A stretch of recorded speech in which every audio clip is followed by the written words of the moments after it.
lot of times we are preparing something. We sat at home or we sat in the office and we prepared something, but then when we get in front of other people, it comes across as stiff or wooden. It feels like somebody else wrote the text. So with the acting skills, we can take a speech that somebody else has written, or maybe you wrote it yourself, and learn how to enter into that and be natural. One of the challenges is that in order to practice your public speaking, you have to have a public speech or you have to have a presentation.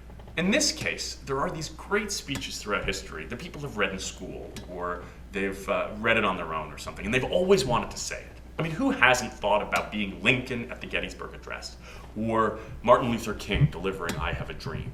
So here's a chance to work on your communication skills and have fun and speak some of the great words through history or literature. I've worked with some high net worth salespeople, and they've said that some of these skills have been game changers for them in talking to clients. And one of the ones that comes up most often is telling them to talk less and listen more. So the number one rule, the number one improv rule, is you start from saying yes and. So, an example. If we're in some sort of improv and you say, looks like rain, I can't say, no it doesn't. I have to listen and acknowledge and grant what you've given. Looks like rain.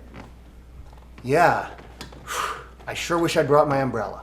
So that's my and. And then before long, life is happening. It's introduction to acting and improvisation, and that can actually go in a lot of different ways, depending on who's in the class and what their own experiences are, what their own aptitudes are. Basically, we're trying to carve out a little bit of time in your busy schedule to spend having a little bit of fun. Having a little bit of fun in a very low pressure way.